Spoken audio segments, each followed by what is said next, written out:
سرحدوں کی سالمیت پر کوئی سمجھوتا نہیں کیا جائے گا. ہماری سب سے بڑی قوت قومی اتحاد ہے. وفاقی اور صوبائی حکومتوں سے تعاون جاری رکھا جائے گا. Army chief field marshal Syed Asim Munir کا نیشنل سیکیورٹی ورکشاپ کے شرکاء سے خطاب. Army chief field marshal Syed Asim Munir نے کہا کہ مارکہ حق کے دوران مسلح افواج کی پیشہ ورانہ کارکردگی سے عالمی سطح پر پاکستان کا وقار بلند ہوا. پاکستان ایک باوقار ملک ہے, اپنا مقام ضرور حاصل کرے گا. خطہ جیو پولیٹیکل مقابلے, دہشت گردی اور ہائیبرڈ خطرات سے دوچار ہے. پاک افواج قومی سلامتی کے تحفظ کے لیے پرعزم ہے. ہر پاکستانی کی سیکیورٹی اور ملک کی سالمیت اولین ترجیح ہے. فیلڈ مارشل نے دیرپا امن کے لیے قومی ہم آہنگی اور ادارہ جاتی ہم آہنگی کو ناگزیر قرار دے دیا.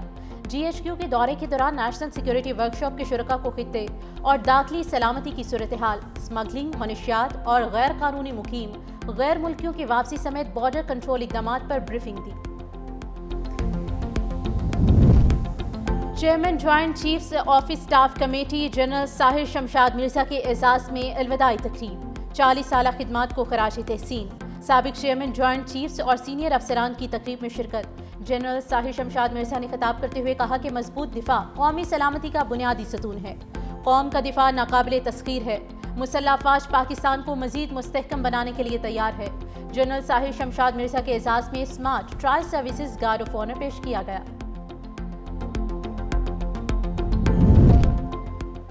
فیلڈ مارشل سید عاصم منیر سے ایرانی سپریم نیشنل کونسل کے سیکرٹری علی لارشانی کی ملاقات. دو طرفہ تعاون, علاقائی سیکیورٹی اور دیگر امور پر تبادلہ خیال. آئی ایس پی آر کے مطابق فیلڈ مارشل نے خطے میں امن و استحکام کے لیے پاکستان کے عزم کا اعادہ کیا. پاک ایران تعلقات کو مزید مضبوط بنانے سے متعلق امور پر بھی گفتگو کی گئی. عمران خان صرف اکیلا مجرم نہیں تھا, اس کو لانے والے بھی اس سے بڑے مجرم تھے جو اس کو لے کے آئے. ان سے بھی پورا ان کا حساب لینا چاہیے. ان کا بیانیہ کیا تھا؟ چور ڈاکو کہتے تھے, خود چوری ڈاکے میں سب سے آگے. لڑائی جھگڑا, فتنہ فساد, الزام تراشی, گرہبانوں کو پکڑتے تھے, جلا دو, مار دو, پکڑ لو. کیا اس طرح کے بیانیے میں قومیں ترقی کرتی ہیں؟ پتہ نہیں, شاید کرکٹ کھیلنے آئے تھے, وہی کھیلتے رہے یہاں پہ 5 سال. افسوس ہے اس بات کا. بانی پی ٹی آئی اکیلے نہیں, لانے والے بھی مجرم ہیں. بانی پی ٹی آئی کو لانے والوں کا احتساب کیا جائے.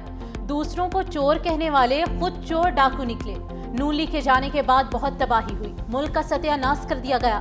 2017 میں ملک ترقی کر رہا تھا, مہنگائی 3% پر تھی. 2018 سے 22 تک جو ہوا اس کی ذمہ داری ان پر ہے. غیروں کے ہاتھ میں فیصلے ہم نے نہیں, انہوں نے دیے. انہوں نے ملک میں امن کا دیوالیہ نکال دیا. ان کے دور میں میرٹ دیکھنے کو نہیں ملتا تھا. مسلم لیگ نون کے صدر نواز شریف کی ضمن انتخاب میں کامیاب امیدواروں سے خطاب. کہا یہ کرکٹ کھیلنے کے لیے آئے تھے, 5 سال تک وہی کھیلتے رہے. افسوس, ملک کی جو حالت ہوئی وہ پوری قوم بھگت رہی ہے. پی ٹی آئی کے دور میں مہنگائی 39% پر چلی گئی. ہم نے نفرت, جھوٹ, دنگا فساد اور فتنے کو شکست دی. پاکستان کو دوبارہ ترقی کی راہ پر لانے کی کوشش کر رہے ہیں. پاکستان ٹیک آف کر چکا ہے, اب مزید اوپر جانا ہے. حکومتی اقدامات سے مہنگائی کی شرح کم ہوئی. مزید کہا کہ یہ کیسا بائیکاٹ تھا کہ عمر ایوب کی بیوی الیکشن لڑ رہی تھی.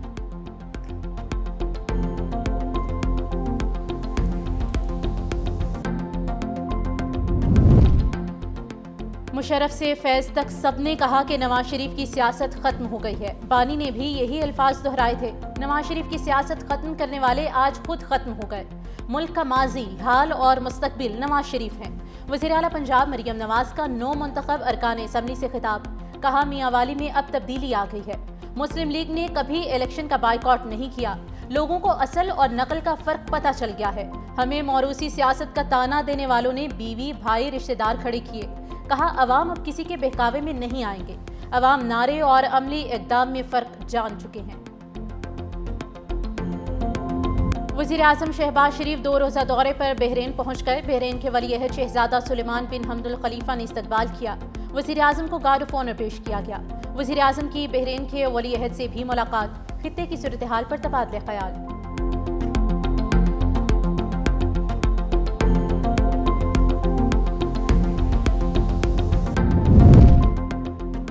24 سے 26 نومبر 2024 کے احتجاج میں پی ٹی آئی کے شرپسندوں کے ظلم کی شرمناک داستان. پولیس افسران اور اہلکاروں نے تمام حقائق بیان کر دیے. کہتے ہیں کہ احتجاج کے لیے افغانیوں کو پیسے دے کر لایا گیا. احتجاج میں پی ٹی آئی کے شرپسندوں کے پاس ہر طرح کا اسلحہ تھا. یہ پرامن لوگ نہیں تھے بلکہ مرنے اور مارنے والے لوگ تھے۔ پی ٹی آئی شرپسندوں نے براہ راست فائرنگ کی، ایسے لگتا تھا جیسے جنگ شروع ہو گئی۔ شرپسندوں کا ارادہ تھا کہ وہ اسلام آباد کے شہریوں کو یرغمال بنائیں۔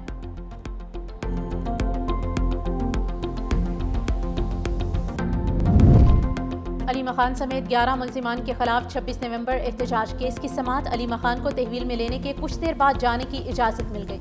عدالت نے 10-10 لاکھ روپے کے 2 مشلقے منظور کر لیے۔ کیس کی سماعت کے دوران علی مخان نے استدعا کی کہ ہمارے وکیل سپریم کورٹ میں مصروف ہیں، ہمیں جانے کی اجازت دی جائے۔ علی مخان عدالت سے باہر نکلی تو خواتین پولیس عدالت کے اندر لے گئیں۔ پی ٹی آئی رہنما عمر ایوب کو 4 اکتوبر کیس میں اشتہاری قرار دے دیا گیا۔ پاسپورٹ اور شناختی کارڈ بلاک کرنے کا حکم، جائیداد کی تفصیلات بھی طلب۔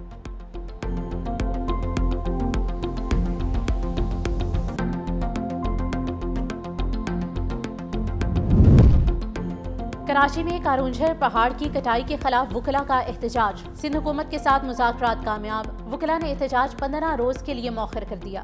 وکلاء نے اپنا چارٹر آف ڈیمانڈ صوبائی وزیر ناصر حسین شاہ کو پیش کیا۔ ناصر حسین شاہ نے کہا کہ کیرتھر میں اگر کوئی مائننگ ہو رہی ہے تو غیر قانونی ہے۔ کارونجھر جھیل کے مسئلے پر صوبائی حکومت وکلاء کے ساتھ ہے، تمام معاملات پر بیٹھ کر بات کریں گے۔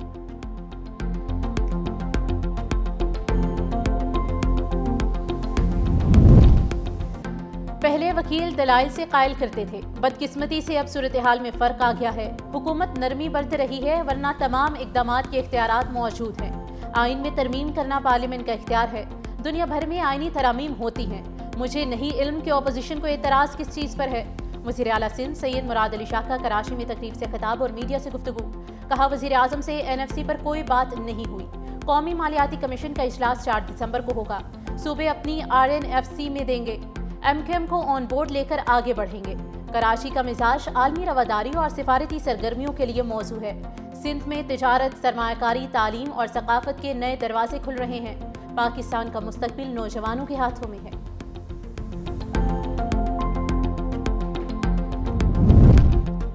وفاقی وزیر داخلہ محسن نقوی کی ریاض میں سعودی وزیر کھیل شہزادہ عبدالعزیز بن ترکی الفیصل سے ملاقات۔ سعودی عرب میں کرکٹ کے فروغ، کھیلوں میں تعاون اور نوجوانوں کے لیے نئے مواقع پیدا کرنے پر اتفاق۔ محسن نقوی کے VN 2030 کے تحت سعودی عرب کی اسپورٹس کامیابیوں اور بڑے عالمی ایونٹس کی میزبانی پر مبارکباد۔ دونوں ممالک کا کرکٹ انفراسٹرکچر، مشترکہ ٹریننگ پروگرام اور جونیئر لیول ٹورنامنٹس پر عملی تعاون بڑھانے کا عزم۔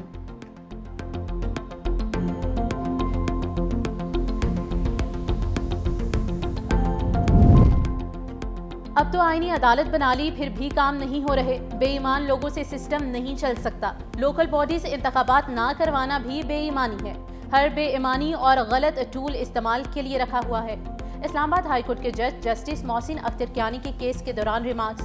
کہا ملاقات کی زمین کی تقسیم کے بغیر ہاؤسنگ سوسائٹی کا کام نہیں ہوگا۔ کام رکا تو جن کے پلاٹ ہیں وہ روئیں گے اور آپ مجھے بددعائیں دیں گے۔ پنجاب یا سندھ میں اسلام آباد والوں کو لگائیں تو پتہ چلے۔ بولے کیا ہر کام توہین عدالت نوٹس کے بعد ہی کرنا ہے؟ ڈپٹی کمشنر کو عدالت نے سزا دی، اسے صدر میڈل پہناتا ہے۔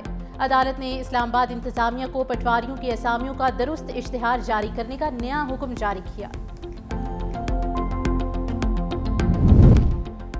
وفاقی آئینی عدالت میں بل بورڈز لگانے کی اجازت سے متعلق کیس کی سماعت۔ عدالت کا پارکس اینڈ ہینڈی کرافٹ پر شدید برہمی کا اظہار۔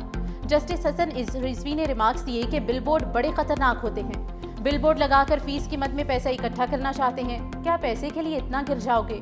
فیس کے لیے لوگوں کی زندگیوں کو خطرے میں ڈالنا چاہتے ہیں۔ بل بورڈ گرنے سے کوئی نقصان ہو گیا تو کون ذمہ دار ہوگا؟ کیا اتھارٹی جانی اور مالی نقصان کی ذمہ داری لینے کو تیار ہے؟ آئینی عدالت نے بل بورڈز لگانے کے میکانزم پر بھی سوالات اٹھا دیے۔ عدالت نے وکیل کو مہلت دیتے ہوئے سماعت غیر معینہ مدت کے لیے ملتوی کر دی ہے۔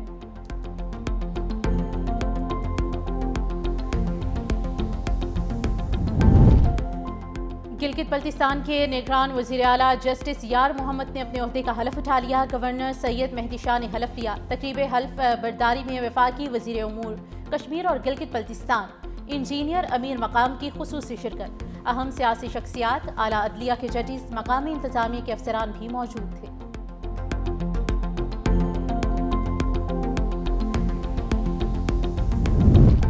سینئر وزیر سندھ شرجیل انعام میمن کی عالمی بینک کے وفد سے ملاقات۔ صوبائی وزیر کی عالمی بینک سے کراچی سرکولر ریلوے اور کراچی تا سکھر ہائی سپیڈ ٹرین کے لیے تعاون کی اپیل۔ دونوں منصوبے ترجیحی اہداف قرار۔ سینئر وزیر شرجیل انعام میمن نے کہا کہ کراچی سرکولر ریلوے اور کراچی تا سکر ہائی سپیڈ ٹرین منصوبے سندھ کے لیے گیم چینجر ثابت ہوں گے۔ حکومت سندھ چاہتی ہے کہ عالمی بینک ان منصوبوں میں اپنا کردار ادا کرے۔ عالمی بینک کے ٹرانسپورٹ کے نظام میں بہتری کے اقدامات کی بھی تعریف کی۔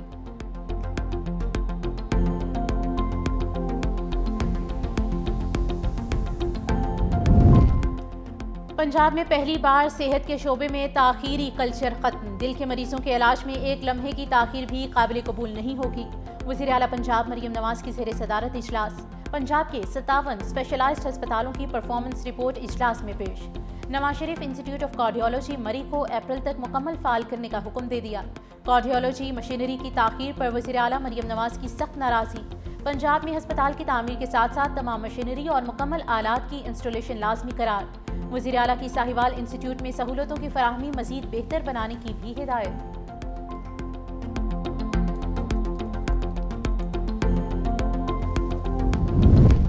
دبئی ایئر شو میں بھارتی لڑاکا طیارے کی تباہی۔ آرمینیا نے تیجس طیارے کی خریداری معطل کر دی۔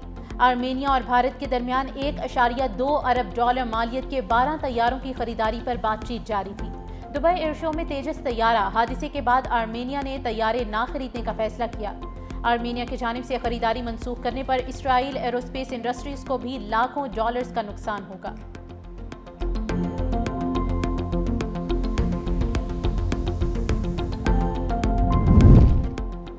روس یوکرین جنگ ختم کرانے کے قریب پہنچ گئے۔ امریکی صدر ڈونلڈ ٹرمپ کا وائٹ ہاؤس میں تقریب سے خطاب۔ کہا 9 ماہ میں 8 جنگیں رکوائیں اور اب ایک اور جنگ رکوانے پر کام کر رہے ہیں۔ وٹکوف کو صدر پیوٹن سے ملاقات کا کہہ دیا ہے۔ روس یوکرین جنگ میں ہزاروں فوجی مارے جا چکے ہیں۔ ایئر فورس 1 میں میڈیا سے گفتگو میں امریکی صدر نے مزید کہا کہ روس یوکرین معاہدے کی کوئی ڈیڈ لائن نہیں۔ اسٹیو وٹکوف آئندہ ہفتے میں صدر پیوٹن سے ملاقات کریں گے۔ ابتدائی 28 نکاتی منصوبہ محض ایک نقشہ تھا۔ یورپ سیکیورٹی گارنٹی میں پوری طرح سے شامل ہوگا۔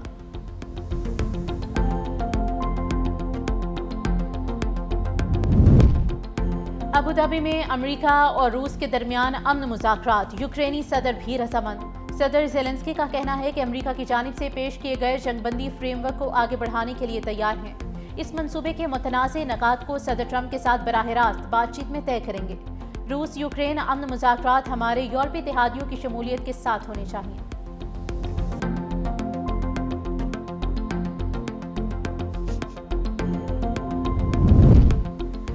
سابق بنگلہ دیشی وزیر اعظم کے بینک لاکر سے لاکھوں ڈالرز کا سونا ضبط کر لیا گیا۔ غیر ملکی میڈیا کے مطابق شیخ حسینہ واجد کے لاکر سے ضبط کیے گئے 10 کلو گرام سونے کی مالیت $13 لاکھ ہے۔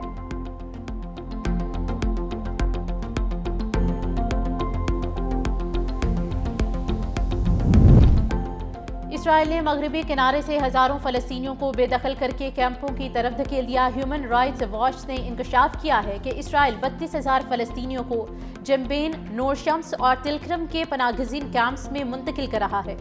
دوسری جانب غزہ میں بارش سے فلسطینیوں کی مشکلات میں اضافہ۔ پانی خیموں اور ہسپتالوں میں داخل۔ بڑھتی سردی اور بارش کی وجہ سے فلسطینی گیلے خیموں میں رہنے پر مجبور۔